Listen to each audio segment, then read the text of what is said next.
సర్వాధికారి, సర్వమును సృష్టించి పరిపాలిస్తున్న మా యేసయ్య ఘనమైన నామమునకు వేలాది వందనాలు చెల్లిస్తూ ఉన్నాం.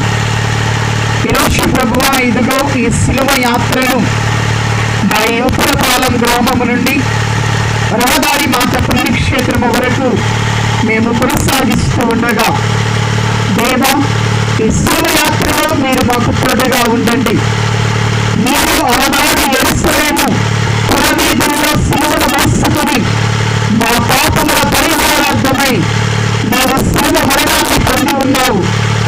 ఈరోజు మేము కూడా దేవా, మీ శిలువ యాగములో, ఈ శిలువ యాత్రలో మేము కూడా మీ శ్రమలలో బాధలలో ఒకంత పాలు పంచుకోవటానికి ఈరోజు మా ఈ గ్రామాన్ని, యువపాలెం గ్రామాన్ని ఇదిగో ప్రభు ప్రేరేపించిన విధానాన్ని మీకు బట్టి మీకు వందనాలు. ఈ శిలువ యాత్రలో పాల్గొంటున్న చిన్నారి బిడ్డలు, పెద్దలు, యువతి యువకులు, సంఘ పెద్దలు అందరినీ కూడా దీవించండి అయ్యా. మా గ్రామాన్ని, మా కథోలిక కుటుంబాలన్నింటినీ కూడా దీవించండి. ముఖ్యంగా ఈ గ్రామంలో ఉన్న ప్రతి బిడ్డను కూడా ఆశీర్వదించండి. ఈ శిలువ యాత్ర ద్వారా మా గ్రామము ఆశీర్వదించబడాలి. ఈ శిలువ యాత్ర ద్వారా మా కుటుంబాలు ఆశీర్వదించబడాలి.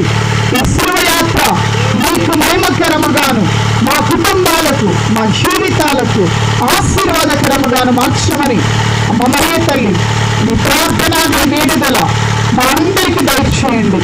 ముఖ్యముగా ఈరోజు కొండ దగ్గర సహాయపడుతున్న ప్రతి కుటుంబాన్ని దీవించండి. ఈ ఉపయోగ రోజు ఆ కొండ దగ్గర అన్నదాన కార్యక్రమంలో పూజామలిలో తమ వంతు సహాయాన్ని అందిస్తూ ఈరోజు ఉపయోగ గ్రామం నిర్వహిస్తున్నటువంటి ఈ శివయాత్ర, ఆ పరిశుద్ధ పూజామలి, ఈ శివ మార్గాలన్నింటినీ కూడా పవిత్రపరిచి మా కుటుంబాలకు ఆశీర్వాదకరముగా మార్చమని మా ప్రభువుని, మీ ప్రియ కుమారుడైన నజరేయుడైనటువంటి యేసుక్రీస్తు నామమున అడిగి వేడుకొని ప్రార్థిస్తున్నాము తండ్రి. ఆమేన్. పరలోకమందున మా యొక్క